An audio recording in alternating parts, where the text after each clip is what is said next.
បាទតើតើជាមួយនឹងនិយមន័យពាក្យថាជនសង្ស័យពាក្យជនសង្ស័យនៅក្នុងន័យច្បាប់ខ្ញុំសូមឲ្យនិយមន័យថាជាជនដែលស្ថិតនៅក្នុងដំណាក់កាលនៃការស៊ើបអង្កេតរបស់មន្ត្រីនគរបាលយុត្តិធម៌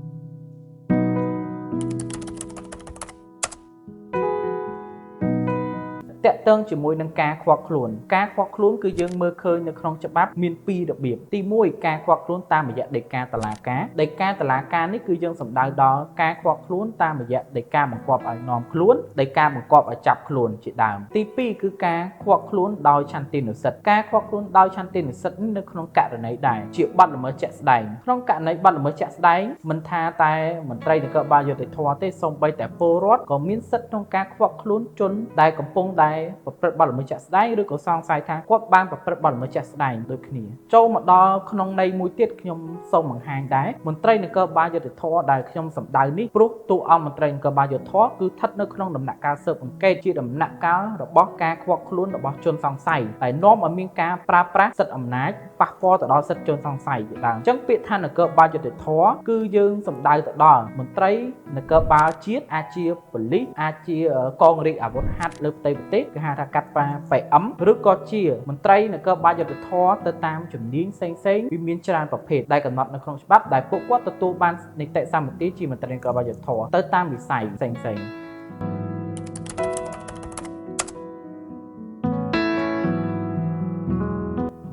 ចូលមកដល់ចំណុចមួយទៀតខ្ញុំសូមលើកយកមេត្រាដែលពាក់ព័ន្ធជាមួយនឹងការស៊ើបអង្កេតនៅក្នុងដំណាក់កាលមន្ត្រីនគរបាលយុត្តិធម៌នេះដែលជាមេត្រាមួយទាក់ទងជាមួយនឹងការការពារសិទ្ធិរបស់ជនសង្ស័យគឺមេត្រា83នៃក្រមនីតិវិធីព្រហ្មទណ្ឌដែលនិយាយអំពីការសម្ងាត់នៃការស៊ើបអង្កេ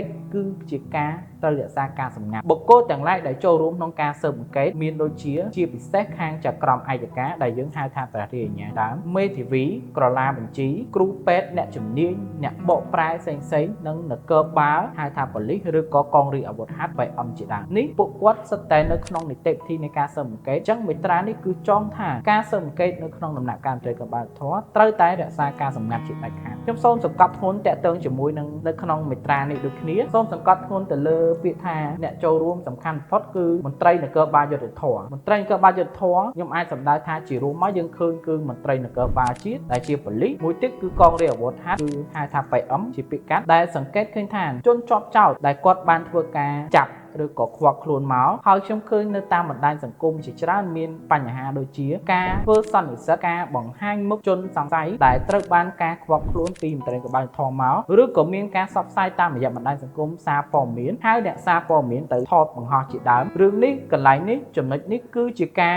ប៉ះពាល់សិទ្ធិជនសង្ស័យតែម្ដងព្រោះថានៅក្នុងរដ្ឋធម្មនុញ្ញនៃប្រជាណាចក្រកម្ពុជាយើងមេត្រា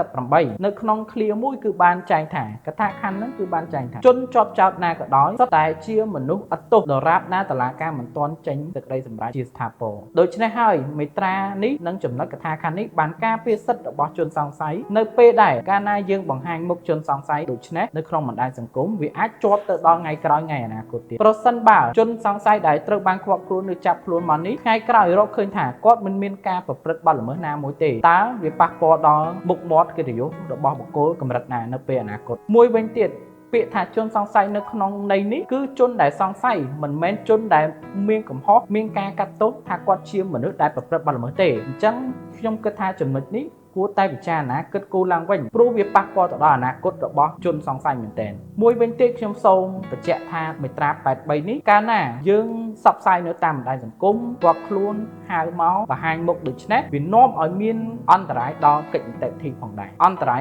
ត្រង់ណាត្រង់ថានៅពេលដែលបង្ហាញមុខបទល្មើសកំពុងតែស្ថិតនៅក្នុងការស៊ើបអង្កេតពេលហ្នឹងគឺនៅក្នុងបណ្ដាញសង្គមមានការចែកចាយអ្នកដែលចូលរួមប្រព្រឹត្តបទល្មើសដែលយើងមិនបានចាប់បានគាត់ឃើញតាមរយៈសារព័ត៌មានឃើញតាមបណ្ដាញសង្គមហ្នឹងធ្វើឲ្យគាត់ដឹងខ្លួនថាគាត់មានការពាក់ព័ន្ធជាមួយនឹងបទល្មើសហ្នឹងដែរអាចទី1អាចទៅបំផ្លាញភស្តុតាងអាចទៅសម្លុតសាក្សីបង្កគ្រោះថ្នាក់ណាមួយដល់សាក្សីទៅរត់ចោលទីកន្លែងដែលគាត់គិតថាគ្មានសុវត្ថិភាពជាដើមវាធ្វើឲ្យប៉ះពាល់ក្នុងការស៊ើបអង្កេតនៅពេលខាងមុខរបស់មន្ត្រីនគរបាលយុត្តិធម៌យើងផងដែរជារួមមកខ្ញុំមានបញ្ហាមួយទៀតដែលចង់លើកឡើងនៅក្នុងប្រធានបទសិទ្ធិជនសង្ស័យនេះដូចគ្នាបញ្ហាមួយទៀតហ្នឹងគឺនៅពេលដែលខ្ ខ្វាត់ខ្លួននៅកបាលយុទ្ធធរយើងដែលមានជាទូទៅដែលយើងសង្កេតឃើញមានមន្ត្រីប៉ូលីសត្រីកងរាជអាវុធហត្ថ PM គាត់ធ្វើការខ្វាត់ខ្លួនឬក៏ចាប់ខ្លួនបុគ្គលណាម្នាក់ជាជនសង្ស័យប៉ុន្តែគាត់មិនបានរៀបរាប់ប្រាប់បញ្យល់អំពីសិទ្ធិជនសង្ស័យមានអ្វីខ្លះទៅកាន់ជនដែលសង្ស័យថាបានប្រព្រឹត្តបទល្មើសទេត្រង់ចំណុចនេះយើងក៏មិនបន្ទោសយ៉ាងម៉េចដែរប៉ុន្តែ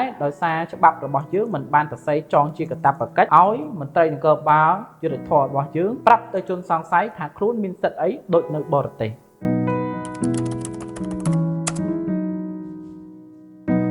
ចូលទៅដល់ចំណុចមួយទៀតគឺជាចំណុចដែលបង្ហាញអំពីសិទ្ធិជាមូលដ្ឋានរបស់ជនសង្ស័យសិទ្ធិជាមូលដ្ឋានរបស់ជនសង្ស័យនេះគឺជាយន្តការច្បាប់អន្តរជាតិមួយដែលខ្ញុំលើកមក11ចំណុចសិទ្ធិរបស់ជនសង្ស័យនៅពេលដែលខ្វាត់ខ្លួនគឺទី1សិទ្ធិដឹងពីមូលហេតុខ្វាត់ខ្លួនឬក៏ការចាប់ខ្លួនគាត់ថាតើការខ្វាត់ខ្លួនឬការចាប់ខ្លួនគាត់ហ្នឹងមានមូលហេតុអ្វីគាត់បានប្រព្រឹត្តបទល្មើសអ្វីឬក៏សង្ស័យថាគាត់បានប្រព្រឹត្តបទល្មើសអ្វីព្រោះយើងទៅចាប់ខ្លួនគេយើងមិនអាចថាចេះតែចាប់គ្មានមូលហេតុទេនេះជាច្បាប់អន្តរជាតិមួយដែលការពារឲ្យប្រាប់រឿងហេតុទៅដល់ជនសង្ស័យដែលបានចាប់ខ្លួន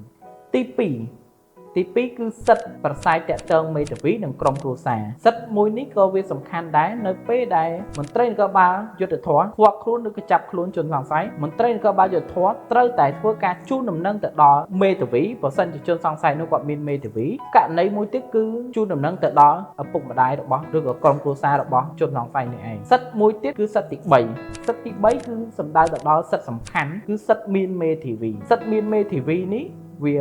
ហាក់ដូចជាប្រើប្រាស់នៅក្នុងប្រព័ន្ធច្បាប់កម្ពុជារបស់យើងមានភាពតឹងរឹងបន្តិចតឹងរឹងត្រង់ថានៅពេលដែលចាប់ជនសង្ស័យបានឬក៏ខ្វាត់ខ្លួនជនសង្ស័យបានច្បាប់ក្រមនីតិព្រហ្មទណ្ឌរបស់យើងគឺបានចង24ម៉ោងក្រោយបន្ទាប់ពីការខ្វាត់ខ្លួនទើបអាចឲ្យមេធាវីចូលទៅជួបកូនក្តីបាននេះគឺសំដៅថាម៉េចតាសិទ្ធិមានមេធាវីតើសិទ្ធិនេះត្រូវបានប្រើប្រាស់បានទេវាហាក់ដូចជាគ្មានសិទ្ធិនេះតែម្ដងដោយសាររំលង24ម៉ោងក្រោយទើបមេធាវីមានសិទ្ធិចូលជួបកូនក្តីកន្លែងនេះជាទស្សនៈរបស់ខ្ញុំយល់ថាកាលណាយើងមានច្បាប់សរសេររួចទៅហើយយើងមិនថាអ្វីទេប៉ុន្តែកាលណាយើងប្រើប្រាស់យន្តការបែបហ្នឹងវាហាក់ដូចជាផ្ទុយជាមួយនឹងច្បាប់អន្តរជាតិតាក់ទងជាមួយសិទ្ធិមានមេធាវីនេះអញ្ចឹងតាមទស្សនៈរបស់ខ្ញុំគិតថាគួរតែមានការវិសោធនកម្មឲ្យបានត្រឹមត្រូវនិងផ្ដល់សិទ្ធិពេញលេញទៅដល់មេធាវីក្នុងការជួបប្រសើរតាក់ទងមុនតាំងពីគេចាប់ខ្លួនឬខ្វាត់ខ្លួនជនសង្ស័យនឹងឯងទើបអាចប្រើប្រាស់ការពារសិទ្ធិជនសង្ស័យបានពេញលេញ 100% ចូលមកដល់ចំណុចមួយទៀតស្ថិតនៅក្នុងសិទ្ធិជនសង្ស័យដែលជាសិទ្ធិមានមេធាវីនេះការផ្ដល់មេធាវីអាចស្វែងរកមេធាវីដោយខ្លួនឯងឬតាមការផ្ដល់ឲ្យតាមរយៈរដ្ឋក្នុងករណីដែលរដ្ឋផ្ដល់មេធាវីឲ្យគឺមាន3ចំណុចទី1ជនសង្ស័យជាអនិច្ចជនទី2ជនសង្ស័យជាជនមានពិការភាពទី3ជនសង្ស័យប្រព្រឹត្តបទល្មើសក្នុងបទឧក្រិដ្ឋចូលមកដល់សិទ្ធិមួយទៀតរបស់ជនសង្ស័យសិទ្ធិទី4សិទ្ធិទី4របស់ជនសង្ស័យគឺសិទ្ធិមិនត្រូវបានឃាត់ខ្លួនហួសរយៈពេលកំណត់ដែលច្បាប់កំណត់ការឃាត់ខ្លួនរយៈពេលនៃការឃាត់ខ្លួនគឺអាស្រ័យទៅលើទី1ស្ថានភាពនៃបទល្មើសជាបទឧក្រិដ្ឋឬបទមជ្ឈិមទី2គឺកត្តាអាយុរបស់ជននោះការឃាត់ខ្លួនធរៈវេលានៃការឃាត់ខ្លួនបើសិនជាជននោះជានីតិជនជាជនពេញវ័យការឃាត់ខ្លួនក្នុងបទមជ្ឈិមគឺមានរយៈពេលមិនត្រូវឃាត់ខ្លួនលើសរយៈពេល48ម៉ោងបើជននេះជានីតិជនដែរប៉ុន្តែគាត់ប្រព្រឹត្តបទល្មើសឧក្រិដ្ឋការឃាត់ខ្លួនមិនត្រូវលើសពី72ម៉ោងអាចពន្យាបាន72ម៉ោងករណីមួយទៀតថេរវេលានៃការឃាត់ខ្លួនជនសង្ស័យជាអនិច្ច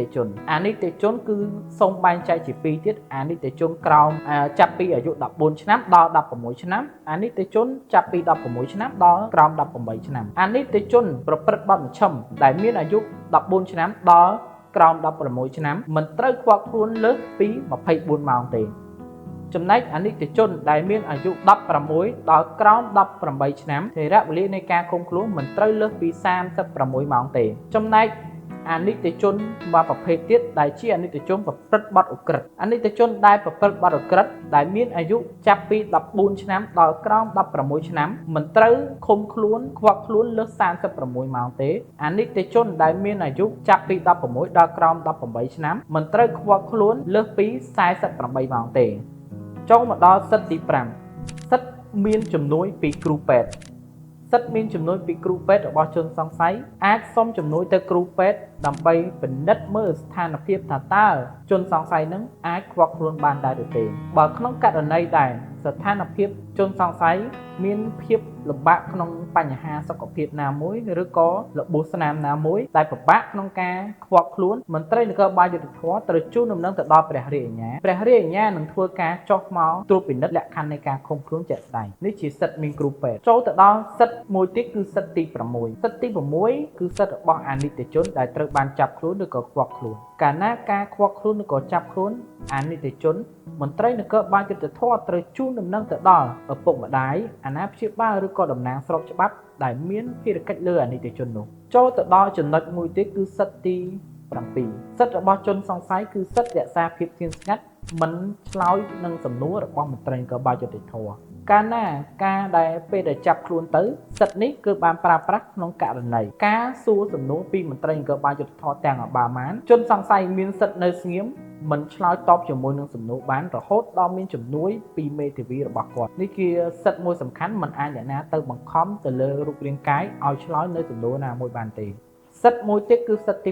8គឺសិទ្ធិមិនត្រូវបានគេធ្វើទារុណកម្មការធ្វើទារុណកម្មគឺជាបទល្មើសព្រហ្មទណ្ឌដែលមានចែងផ្ដន្ទាទោសហើយគ្មានជនណាម្នាក់ដែលជាជនសង្ស័យត្រូវបានទទួលរងអំពីការធ្វើទរណកម្មឬការធ្វើឲ្យឈឺចាប់ណាមួយឡើយប៉ុន្តែការអនុវត្តជាក់ស្ដែងដែលខ្ញុំតែងតែសង្កេតឃើញគឺមិនធ្វើទរណកម្មទៅលើជនសង្ស័យទេប៉ុន្តែអ្វីដែលប៉ះពាល់មែនទេគឺការគៀបសង្កត់ទៅលើផ្នែកផ្លូវចិត្តរបស់ជនសង្ស័យដើម្បីទទួលបានចម្លើយផ្សេងៗកន្លែងត្រង់ចំណុចនេះគួរតែកែលម្អដើម្បីរក្សានិងការពារសិទ្ធិរបស់ជនសង្ស័យក្នុងការផ្ដល់ចម្លើយព្រោះថាការផ្ដល់ចម្លើយនៅក្នុងដំណាក់កាលស៊ើបអង្កេតនេះគឺជារឿងសំខាន់ណាស់នៅពេលដែលការកសាងកំណត់ហេតុឬក៏របាយការណ៍របស់មន្ត្រីនគរបាលយុត្តិធម៌បញ្ជូនទៅខាងអัยការគឺវានាំឲ្យមានការផ្ដន្ទាទោសរបស់មនុស្សណាម្នាក់ជនណាម្នាក់ប្រសិនក្នុងការយកចម្លើយនោះវាបែរជាធ្វើដោយរំលោភសិទ្ធិនៅក្នុង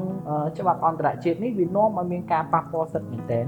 ចូលមកដល់ចំណុចសិទ្ធិទី9សិទ្ធិមិនឆ្លើយសារភាពការដែលជនសង្ស័យគាត់ប្រើប្រាស់សិទ្ធិនេះគាត់អាចមិនឆ្លើយអ្វីដែលគេប្រាប់ថាឲ្យគាត់ឆ្លើយទាំងដែលគាត់មិនបានប្រព្រឹត្តមួយទៀតគឺគាត់មិនឆ្លើយសារភាពតែម្ដងក៏បានរហូតដល់មានជំនួយពីមេធាវីរបស់គាត់ហើយប្រើប្រាស់សិទ្ធិនេះមន្ត្រីនគរបាលយុត្តិធម៌មិនអាចប្រើការគៀបសង្កត់ណាមួយដូចជាទរណកម្មអំពើហិង្សាតាក់ទងជាមួយនឹងការបង្ហាញអំពីការគៀបសង្កត់ផ្លូវចិត្តជាដើមយើងក៏លេចមើលសិទ្ធិមួយទៀតគឺសិទ្ធិទី10សិទ្ធិត្រូវបាននាំខ្លួនទៅតុលាការក្រោយទទួលបានការខ្វក់ខ្លួនឬក៏ចាប់ខ្លួនជនសង្ស័យត្រូវទទួលបានការចាប់ប្រកាន់ឬក៏ការនាំខ្លួនទៅតុលាការព្រោះថានីតិវិធីរបស់មន្ត្រីនគរបាលយុត្តិធម៌វាមានការខ្វក់ខ្លួនមានរយៈពេលកំណត់អញ្ចឹងនីតិវិធីនៅត្រង់សិទ្ធិចំណុចនេះត្រូវតែធ្វើយ៉ាងណាបញ្ជូនជននេះឲ្យទៅស្ថាប័នតុលាការក្នុងការអនុវត្តកិច្ចនីតិវិធីបន្ទាប់ឲ្យមានភាពឆាប់រហ័សនៅក្នុងសិទ្ធិនេះដែរព្រះរាជអាជ្ញាឬក៏ចៅក្រមនៅដំណាក់កាលបន្តបន្ទាប់ត្រូវតែពិនិត្យមើលចំណាត់ការនីតិវិធីកន្លងមករបស់មន្ត្រីនគរបាលយុត្តិធម៌ក្នុងការចាប់ខ្លួនឬក៏ខ្វក់ខ្លួនជនសង្ស័យថាតើធ្វើទៅត្រឹមត្រូវតាមនីតិវិធីច្បាប់ដែរឬអត់ឬក៏មានការរំលោភបំពានណាមួយនៅក្នុងកិច្ចនីតិវិធីនេះចូលទៅដល់សិទ្ធិមួយទៀតគឺសិទ្ធិទី11សិទ្ធិចុងក្រោយរបស់ជនសង្ស័យគឺសិទ្ធិនៃការប្តឹងផ្សេងៗរបស់មន្ត្រីនគរបាលយុត្តិធម៌នៅក្នុងសិទ្ធិនេះជារួមមកនៅពេលដំណើរការនីតិវិធីក្នុងការស៊ើបអង្កេតក្នុងករណីដែរប្រសិនដែលសិទ្ធិណាមួយដែលធ្វើបំពានទៅលើជនសង្ស័យអាចប្រើប្រាស់តាមរយៈការ